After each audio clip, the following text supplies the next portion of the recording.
Hello दोस्तों, क्या हाल है आप लोगों के। तो इससे पहले एक जो मैंने वीडियो अपलोड करी थी उसके अंदर मैंने आप लोगों से बात करी थी कि यार बीइंग अ कॉमर्स स्टूडेंट आपके पास आईटी की नॉलेज होना भी जरूरी है ना। और ज़रूरी क्या, कंपलसरी है, मतलब मैंडेटरी है। अगर आपके पास आईटी की नॉलेज नहीं है तो आप फ्यूचर में ऑब्सोलेट हो जाओगे, सीधा सा सिंपल सी चीज़ है। अगर आपके पास ऑडिट जीएसटी की अच्छी नॉलेज है लेकिन आप यार उस लेवल का नहीं कमा पाओगे, उस लेवल पे नहीं पहुंच पाओगे जिस लेवल पे, मतलब बीइंग इतनी बड़ी आपके पास डिग्री है, इतना बड़ा आपके पास प्रोफेशन है, तो आप कॉमर्स स्टूडेंट हैं या कॉमर्स प्रोफेशनल हैं, तो आप चाहते हैं कि हाँ, मतलब मैं भी चाहता हूँ कि हाँ यार कॉमर्स स्टूडेंट्स, कॉमर्स प्रोफेशनल्स का उस लेवल तक नाम पहुँचे जैसे हम आज आईआईटीएन या आईआईएम के लोगों का सुनते हैं। तो इसलिए मैंने एक वीडियो बनाई थी, उसी को पॉइंट रखते हुए, उसी को मद्देनज़र रखते हुए मैं आज कुछ टेक्नोलॉजीज़ के बारे में चीज़ें बात करूंगा। तो 6 टेक्नोलॉजीज़ के बारे में आज हम बात करेंगे। तो जो एमर्जिंग टेक्नोलॉजीज रहने वाली है, फ्यूचर टेक्नोलॉजी रहने वाली है, एक थोड़ा सा बेसिक आइडिया दूंगा मैं आप लोगों को, सो दैट आप लोगों को ना थोड़ा सा इंटरेस्ट जागे, है ना। जब आपका थोड़ा सा इंटरेस्ट जागेगा ना, जब आपको मज़ा आएगा कि अच्छा इस तरीके की टेक्नोलॉजीज होती है क्या।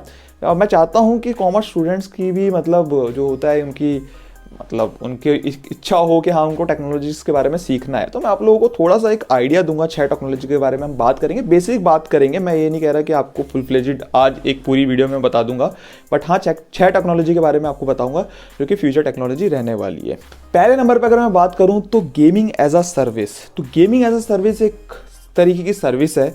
इसमें क्या है, जैसे आप देखते हो नेटफ्लिक्स है या फिर कोई भी आप गेम खेलते हो, तो उसमें क्या होता है कि आप देखते हो उसके अंदर आपका, जैसे नेटफ्लिक्स है, आप क्या करते हो, आप उनके सर्वर पर वीडियो भी है, उनके सर्वर पर सारी चीज़ें हैं, उनके सर्वर पे हार्डवेयर भी हैं, सारी चीज़ें हैं, और आप अपने मोबाइल के अंदर आप वीडियो प्ले कर सकते हो। इवन आपके पास 10 MB का स्टोरेज है लेकिन तब भी आप 1 GB 2 GB 3 GB 10 GB की वीडियो अपने मोबाइल के अंदर चला सकते हो, ठीक है।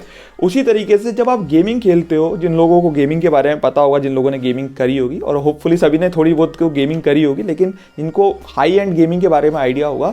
तो क्या होता है, जो गेमिंग्स होती है ना, जो बड़ी अच्छी खासी गेमिंग होती है, उसके अंदर ग्राफिक कार्ड की ज़रूरत पड़ती है। तो ग्राफिक इंटेंसिव जो गेम्स होती है उसमें क्या होता है, सिस्टम भी बड़े महंगे आते हैं। इवन मैं भी जब गेमिंग करता हूँ, मेरे को भी गेमिंग का बड़ा शौक है, तो मेरे को पता है कि हाँ, मतलब कि अगर इतने जीबी की अगर मेरे पास ग्राफिक कार्ड होगा इस लेवल का, मतलब जैसे कि कुछ एनवीडिया हो गया या फिर एएमडी हो गया, है ना, इंटेल हो गया, इनके ग्राफिक कार्ड आते हैं, तो मेरे को अकॉर्डिंगली सुटेबल ग्राफिक कार्ड देखना पड़ेगा कि हाँ यार ये ग्राफिक कार्ड इस गेम को चला पाएगा या नहीं चला पाएगा, या हैंग होगी या दिक्कत करेगी। उसमें क्या होता है यार, लाखों के ग्राफिक कार्ड आते हैं, मतलब आपका सिस्टम उतना महंगा नहीं होगा जितना महंगा ग्राफिक कार्ड होगा उन गेम्स को चलाने के लिए। तो अब क्या सीन है बेसिकली, अब क्या गेमिंग एज अ सर्विस में क्या रहने वाला है। आपको कुछ नहीं चाहिए, आपको बेसिक सिस्टम चाहिए, आपके पास एक 4 GB 8 GB की रैम होनी चाहिए, थोड़ा बहुत ग्राफिक होना चाहिए, और आपके पास इंटरनेट कनेक्शन होना चाहिए अच्छा खासा। और आप जैसे नेटफ्लिक्स के अंदर आप वीडियो देख पाते हैं अपने मोबाइल के अंदर, आपके पास कुछ स्टोरेज नहीं होता तब भी देख पाते हो, उसी तरीके से आप गेमिंग एज अ सर्विस, यानी कि आपको क्या करना है, आपको कुछ नहीं करना, आपके पास इंटरनेट चाहिए, आपको मोबाइल में ही आप अपने गेम खेल पाओगे, चाहे कितनी जितनी मर्जी हाई इंटेंसिव वीडियो हो, वो हाई इंटेंसिव गेमिंग हो। ग्राफिक कार्ड आपका जो होगा, जितना भी सर्वर होगा, जो भी ग्राफिक होगा, सारा का सारा मैनेज होगा थर्ड पार्टी के पास, जो कि आपको सर्विसेज प्रोवाइड कर रहा है, और आपको एक छोटे सा सब्सक्रिप्शन के ऊपर आपको वो सर्विसेज प्रोवाइड करी जाएंगी। आई होप आपको समझ में आ रहा होगा। मतलब जैसे आप नेटफ्लिक्स चलाते हो, वीडियो देखते हो, उसी तरीके से आप गेमिंग अपने मोबाइल में कर पाओगे, बिना डाउनलोड करे, बिना अपने सिस्टम में लिए, और उनके सर्वर से, उनके ग्राफिक कार्ड से, जो कि आपको थर्ड पार्टी प्रोवाइडर प्रोवाइड कर रहा है। जैसे नेटफ्लिक्स में सब्सक्रिप्शन होता है या फिर किसी भी वीडियो प्लेटफॉर्म पे सब्सक्रिप्शन होता है, उसी तरीके से यहाँ पर एक गेमिंग का सब्सक्रिप्शन रहेगा, जो कि अभी एक जो गेमिंग एज अ सर्विस एक एमर्जिंग टेक्नोलॉजीज है और ये फ्यूचर रहने वाला है। दूसरे नंबर पर अगर मैं बात करूँ तो मेटावर्स जो है एक वर्चुअल रियलिटी है, यानी कि जैसे आप यहाँ पर कुछ भी आप चीज़ खरीदते हो, बेचते हो, उसी तरीके से एक वर्चुअली आप वर्ल्ड में कुछ भी कर पाओगे, यानी कि वर्चुअल वर्ल्ड में आप लैंड खरीद पाओगे, ठीक है। मतलब वर्चुअली आप लैंड खरीद रहे हो, है ना, आप बोली लगा रहे हो यार 10 लाख रुपए का हो गया, 8 लाख रुपए का हो गया, इतने रुपए का चाहिए, ये चाहिए, वो चाहिए, और वो ऑनरशिप जो उसकी है वर्चुअल रियलिटी में आपके पास ट्रांसफर हो जाएगी। इवन उस लैंड के अंदर आप कपड़े भी सेल कर सकते हो, ठीक है, रह भी सकते हो, आपको जो करना है उस लैंड पे रह सकते हो। वर्चुअल, इसी को वर्चुअल रियलिटी बोला गया है। मतलब आप क्या कर रहे हो, आपका हो यहाँ पर आपने एक वर्चुअल रियलिटी वाला जो आता है, आपने देखा होगा उस तरीके से, वो आपने हेडसेट टाइप का पहना और उसको आप पहन के एक वर्चुअल रियलिटी में पहुंच गए, और आपने वहाँ पर उस जगह पर जो वर्चुअल रियलिटी है उस जगह पर आपने लैंड परचेस करे, प्रॉपर्टी परचेस करी, मतलब रेंट पे रह रहे हो आप, वो मतलब वर्चुअल वर्ल्ड के अंदर, ठीक है, एक्चुअल वर्ल्ड नहीं है, वो वर्चुअल वर्ल्ड है। उससे के थ्रू क्या होगा, जैसे आपने सुना भी होगा, अब जो फेसबुक का नाम है वो बदल के मेटा हो गया है ना, मतलब जो पहले फेसबुक था वो अब मेटा में कन्वर्ट हो गया है। मतलब फेसबुक का भी अभी यही गोल है कि किस तरीके से जितना भी ये जो प्लेटफॉर्म है सारा का सारा वर्चुअल रियलिटी में ले पाए। जैसे आप अभी क्या है, जैसे मान लीजिए आपकी कोई मीटिंग चल रही है, वो उनका पर्सपेक्टिव ये है, जैसे मान लीजिए आपकी कोई मीटिंग चल रही है मुंबई में, तो आप किस तरीके से वर्चुअली मुंबई में प्रेजेंट होंगे, मतलब आप समझ रहे हैं, वहाँ पे वर्चुअली आप प्रेजेंट हैं, आप वहाँ पे वर्चुअली बैठ रहे हैं, वर्चुअली खा रहे हैं, वर्चुअली पी रहे हैं, वर्चुअली देख रहे हैं, है ना, सारी चीज़ें कर रहे हैं, मतलब वो भी एहसास ले पा रहे हैं कि हाँ वर्चुअली बंदा है यहाँ पर। तो पॉइंट इज कि अब सब कुछ वर्चुअल रियलिटी में हो जाएगा, मतलब आपको कुछ नहीं करना, मतलब यहाँ से आपको डायरेक्टली जो मुंबई वाला जो वर्चुअल रियलिटी में वहाँ पे आपको पहुँच जाओगे, आप दिल्ली में बैठे हो और आप वहाँ पर मीटिंग अटेंड कर पाओगे। इस तरीके का कॉन्सेप्ट है जो कि मेटावर्स का कॉन्सेप्ट है। और इससे क्या रहेगा, जैसे आपने देखा होगा डोरेमोन का एनीवेयर डोर टाइप का होता है कि जब मर्जी खोला पहुँच गए वहाँ पर, तो उसी तरीके से वर्चुअल रियलिटी कुछ रहने वाला है कि आप जब मर्जी पहुँच जाओगे लेकिन एज अ वर्चुअल पर्सन। तीसरे नंबर पर अगर मैं बात करूँ तो NFT क्या होता है, एक नॉन फंजेबल टोकन होता है। फंजेबल का मतलब सबसे पहले समझते हैं, तो फंजेबल का मतलब होता है रिप्लेसेबल। तो मान लीजिए कोई भी ऐसी चीज़ जो रिप्लेसेबल नहीं हो सकती वो मैं NFT प्लेटफॉर्म पे सेल कर सकता हूँ। अब जैसे मैं आपको एग्जांपल देता हूँ, सबसे पहली बात तो रिप्लेसेबल और नॉन रिप्लेसेबल में एक डिफरेंस बताता हूँ मैं आपको। ये एक नोट है, 100 रुपये का नोट। अब इस नोट के ऊपर अगर आप देखेंगे तो कुछ नहीं है ना, तो इस तरीके के काफ़ी सारे 100 रुपये के नोट हो सकते हैं। और अगर मान लीजिए इसी 100 रुपये के नोट पर, ये जैसे मान लीजिए इसी 100 रुपये के नोट पर मैं अगर अपने साइन कर दूँ, और वो 100 रुपये के नोट के ऊपर अगर मैं साइन कर दूं और ऐसा कोई और नोट नहीं है, ठीक है, तो अगर मैं 100 रुपये के नोट के ऊपर साइन कर देता हूं और कोई ऐसा और नोट नहीं है, और ऑब्वियसली ऐसा हो भी नहीं सकता क्योंकि और मेरे कोई जैसे साइन कर नहीं सकता है, तो वो NFT बन गया, यानी कि नॉन फंजेबल बन गया। और वो मैं नॉन फंजेबल प्लेटफॉर्म के ऊपर सेल कर सकता हूँ, उसकी बोली लगा सकता हूँ कि हाँ मैं इतने रुपए का सेल करना चाहता हूँ। और नॉन फंजेबल जो टोकन है, NFT जो प्लेटफॉर्म है, उसके अंदर जो भी डील होता है वो जनरली क्रिप्टो करेंसीज के अंदर ही होता है। मतलब आप क्रिप्टो करेंसी के अंदर बोली लगा सकते हो, आप बोल सकते हो कि हाँ इतने रुपए का मेरे को लगता है कि हाँ इस बंदे की वैल्यू है और मैं इतने रुपए में सेल करना चाहता हूँ। अगर आप देखोगे उसी तरीके से काफ़ी सारी एक पेंटिंग सेल हुई थी काफ़ी अच्छे खासे अमाउंट की, है ना, क्योंकि वैसे कोई पेंटिंग रिप्लेस कर नहीं सकता है ना। उसी तरीके से एक जो ट्विटर के पहले जो CEO थे, उनका एक ट्वीट, पहला जो ट्वीट था वो सेल हुआ था, क्योंकि और कोई ऐसा ट्वीट कोई बना नहीं सकता है जो पहला ट्वीट था। तो उस तरीके से मान लीजिए आपने कोई रिंगटोन बना दी और आप चाहते हो कि आप NFT प्लेटफॉर्म पे सेल करो, बिल्कुल आप सेल कर सकते हो, कॉपीराइट आप लेकर आप उसको सेल कर सकते हो, है ना। कोई भी आपने पेंटिंग बना दी वो आप सेल करना चाहते हैं, आप बिल्कुल सेल कर सकते हो, क्योंकि वैसे कोई और पेंटिंग बना नहीं सकता है। तो एक तरीके से आप ये मान लीजिए ऑक्शन हो रहा है, ऑनलाइन ऑक्शन हो रहा है, ऑनलाइन ऑक्शन हो रहा है जो कि आप जैसा कोई और बना नहीं सकता है, जो कि नॉन रिप्लेसेबल। ऐसा नहीं कुछ भी आपने सेल कर दिया, आपने पत्थर सेल कर दिया, आप बोलोगे पत्थर ऐसा कोई मिल नहीं सकता, ऐसी कोई चीज़ आप सेल नहीं कर सकते। तो बट पॉइंट इज कि आप कोई भी ऐसी चीज़ जो नॉन रिप्लेसेबल है, अगर वो पत्थर भी आपको लगता है कि एक यूनिक पत्थर है और आप चाहते हो कि उसको सेल करना है, ऐसा कोई पत्थर और कोई बना नहीं सकता है, आपने कुछ ऐसा कुछ बना दिया, तो वो भी आप NFT प्लेटफॉर्म के ऊपर सेल कर सकते हो। और जितना भी NFT प्लेटफॉर्म के अंदर जो भी सेल होता है, यानी कि अगर आप पेंटिंग खरीदते हो, आप एक्चुअल में ऑक्शन के अंदर जाते हैं और पेंटिंग खरीदते हो, तो वो पेंटिंग आपके नाम पर आ जाती है और पेंटिंग आपके पास ट्रांसफर हो जाती है, पेंटिंग आपके घर पे चली जाती है। लेकिन यहाँ पर क्या होता है, आपके पास आपने पेंटिंग परचेज करी तो वो आपके वॉलेट में रहेगी, काइंड ऑफ वॉलेट के अंदर रहेगी, और आप जो उसका ऑनरशिप जो रहेगी आपकी वर्चुअली ऑनरशिप रहेगी, आपकी फिजिकली ऑनरशिप नहीं मिलेगी आपको उसकी, समझ रहे हैं आप। तो ये वर्चुअली रहेगी आपके पास ऑनरशिप और फिजिकली नहीं मिलेगी। तो ये NFT प्लेटफॉर्म के ऊपर था। चौथे नंबर पर हम बात करते हैं ब्लॉकचेन के बारे में। देखो यार, ब्लॉकचेन जो कॉन्सेप्ट है ना, अपने आप में ब्रह्मांड है ना। इतनी जल्दी आप समझ नहीं पाओगे ब्लॉकचेन के बारे में। थोड़ा सा बेसिक समझाना मैं चाहूंगा। ब्लॉकचेन के बारे में बता देता हूँ, ब्लॉकचेन होता क्या है, ठीक है। ब्लॉकचेन देखिए यार, 2 वर्ड से मिलकर बना हुआ है, ब्लॉक और एक चेन, यानी कि एक चेन बनी हुई है जिसके अंदर ब्लॉक जुड़े हुए हैं, है ना, ब्लॉक जुड़े हुए हैं।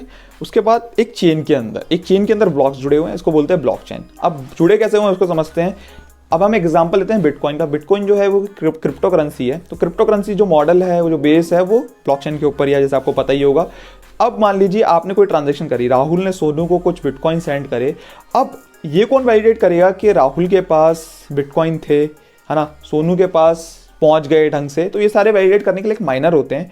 होता क्या है, मान लीजिए आपने ट्रांजैक्शन करी, जो भी ट्रांजैक्शन हुई, मान लीजिए 10 मिनट तक जितनी भी ट्रांजैक्शन हुई, 10 मिनट तक जितनी भी ट्रांजैक्शन हुई, सारी के सारी एक ब्लॉक के अंदर आ गई। अब वो जो ब्लॉक होगा वो वैलिडेट करेंगे माइनर्स। जब वो ब्लॉक वैलिडेट हो जाएगा तो वो एक चेन में जाके जुड़ जाएगा, जिसको बोलते हैं ब्लॉकचेन। समझ में आ गया, ठीक है। आप बोलेंगे तो एक वीडियो बनाएंगे पूरी फुल फ्लेज ब्लॉकचेन के ऊपर, उसके बारे में डिस्कस करेंगे और उसके अंदर हम बातें भी करेंगे। मैं आपके पूरी की जितने भी अभी हम कॉन्सेप्ट के बारे में बात कर रहे हैं, पर्टिकुलर वीडियोज़ भी बनाऊंगा और बताऊंगा वैसे कि बीइंग अ कॉमर्स स्टूडेंट आपके लिए कहाँ पे क्या क्या चीज़ें बेनिफिशियल हो सकती है। अभी मैं आपको सिर्फ अंडरस्टैंडिंग दे रहा हूँ हर एक कॉन्सेप्ट के बारे में। तो ब्लॉकचेन यार सबसे पहली चीज़ तो ऐसा नहीं है कि मैंने आपको जो बता दिया मतलब इतना ईजी है समझना। सबसे पहले तो अपने आप में वो समझना बड़ा डिफिकल्ट है। मेरे को काफ़ी टाइम के बाद समझ में आने लगा था ब्लॉकचेन का मतलब क्या है, कैसे किस तरीके से काम करती है इसकी जो टेक्नोलॉजी है। तो ब्लॉकचेन जो है वो एक ब्लॉक होता है, काफ़ी सारे ब्लॉक्स होते हैं जो एक चेन में जुड़े होते हैं, तो उसको ब्लॉकचेन बोलते हैं। 5वें नंबर पर जो है वो है रोबोटिक्स। अब आप देखेंगे कि रोबोटिक्स का ज़माना है, यानी कि काफ़ी सारे ह्यूमन जो वर्क होते हैं उसकी जगह पे जो रोबोटिक्स है वो आ गए हैं। चाय बनानी है रोबोटिक्स आ गए, है ना। जो भी ऐसे ह्यूमन वाले काम है जिसके अंदर दिमाग का काम नहीं है, जिसके अंदर दिमाग का यूज़ नहीं है, जैसे मान लीजिए डिलीवरी आप देखते हैं, इंडिया में तो नहीं है अभी ये सारी चीज़ें, लेकिन बाहर देश में आप देखेंगे यूएस में तो डिलीवरी जो है वो ड्रोन के थ्रू हो रही है, ठीक है, रोबोट्स के थ्रू हो रही है। तो यार वो सारी चीज़ें जो हैं वो रोबोटिक का ज़माना है, ठीक है। आने वाली जो ज़माना है वो सारा रोबोटिक्स रहने वाला है। तो जितना भी ह्यूमन जो भी ऐसे चीज़ें हैं जहाँ पर भी इंटेलिजेंस की ज़रूरत नहीं है, जहाँ पर भी रोबोटिक्स का यूज़ हो सकता है, रोबोट्स का यूज़ हो सकता है, वो आने वाला ज़माना रोबोट्स का है। तो 5वें नंबर पे है रोबोट्स। 3rd नंबर पे जो है वो है आर्टिफिशियल इंटेलिजेंस। आर्टिफिशियल इंटेलिजेंस ना अभी प्रॉपर पूरी तरीके से एक्सप्लोर ही नहीं हुआ है। देखो यार, सबसे पहली चीज़ आर्टिफिशियल जो इंटेलिजेंस है ना, इसका समझिए मतलब समझिए कि किसी भी तरीके से जो भी मैनुअल काम है उसको हटा देना, बिल्कुल मैनुअल काम को हटा देना, सारा का सारा आर्टिफिशियल इंटेलिजेंस के ऊपर ला देना। मतलब कहने का मतलब क्या है, अभी ये मेरा एक दोस्त है, वो इंजीनियर है, काफ़ी अच्छी कंपनी के अंदर काम कर रहा है। तो उसने अपने क्लाइंट के लिए ना एक सॉफ्टवेयर बनाया। उसके अंदर क्या था बेसिकली, उसका क्लाइंट क्या करता था, उसके क्लाइंट का ना जो अकाउंटेंट था वो लेज़र बनाने में ना काफ़ी टाइम लगाता था।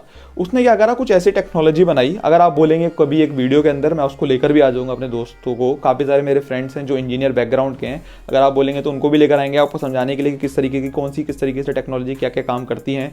तो उसने क्या करा, एक लेज़र बनाया मतलब उसने क्या करा, इस तरीके से कुछ लेज़र बनाया कि जो अकाउंटेंट का काम था वो बिल्कुल ही एलिमिनेट कर दिया उन्होंने। तो अब क्या है, अकाउंटेंट की जॉब ही गई। तो अगर वो अपग्रेड नहीं करेगा बंदा अपने आप को, मतलब मैं उससे बड़ा ही खफा हूँ कि उसने एक अकाउंटेंट की जॉब खा गया, हमारे प्रोफेशन के बंदे की जॉब खा गया। लेकिन आप समझिए कि उसने आर्टिफिशियल इंटेलिजेंस के थ्रू उस कंपनी का जो पैसा है वो कितना सारा बचा लिया, ठीक है। जो भी अकाउंटेंट थे उस कंपनी के अंदर, उसके अंदर अब मिनिमल अकाउंटेंट्स की जरूरत है, जो कि सिर्फ छोटे मोटे काम के अंदर जो मतलब जितने भी ऐसे मैनुअल वाले काम थे वो सारे के सारे अब हट गए हैं और सारे सब कुछ आर्टिफिशियल इंटेलिजेंस के थ्रू हो रहा है जो उन्होंने बनाया है। तो आप देख रहे हैं आर्टिफिशियल इंटेलिजेंस का क्या रोल है। तो आने वाला जो जमाना है वो आर्टिफिशियल इंटेलिजेंस का है। मतलब कहने का मतलब यही है कि आर्टिफिशियल इंटेलिजेंस मतलब एक आर्टिफिशियल कोई चीज़ है जो कि इंसान का रूप ले रही है ना। इंसान का जो इंटेलिजेंस है वो ले रही है और प्रोसेसिंग कर रही है चीज़ों को।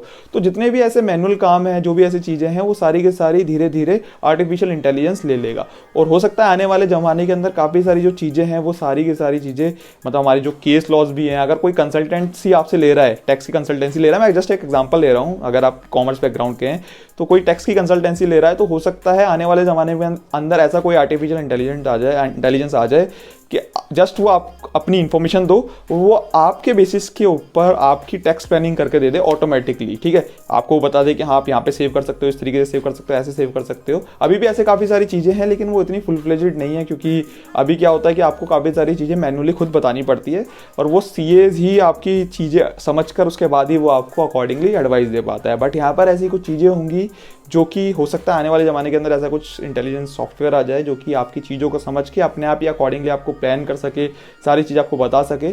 तो यू नेवर नो, तो आपको अकॉर्डिंगली अपडेट करना होगा आने वाले ज़माने के अंदर, अदरवाइज आप पीछे रह जाएंगे। तो ये जो 6 टेक्नोलॉजीज थी जिनके बारे में मैंने बात करा, ये आने वाले ज़माने में 6 टेक्नोलॉजीज सुप्रीम रहने वाली है जब ज़माने में रहने वाली है। तो अगर आप, मैं चाहूँगा कि जो भी कॉमर्स प्रोफेशनल हैं इनके ऊपर काम करना स्टार्ट करें, समझना स्टार्ट करें, एटलीस्ट इनके बारे में रीड करें। और जहाँ पर भी आपको इंटरेस्ट जागता है कि हाँ यार ये टॉपिक मेरे को बढ़िया लग रहा है इन 6 टेक्नोलॉजीज में से, या अगर आपको लगता है कोई और अदर कोई टेक्नोलॉजी है, वो भी आप मेरे को कमेंट सेक्शन में कमेंट करके बता सकते हैं, वो भी मैं कवर करूँगा कभी नेक्स्ट आने वाली वीडियोज़ के अंदर।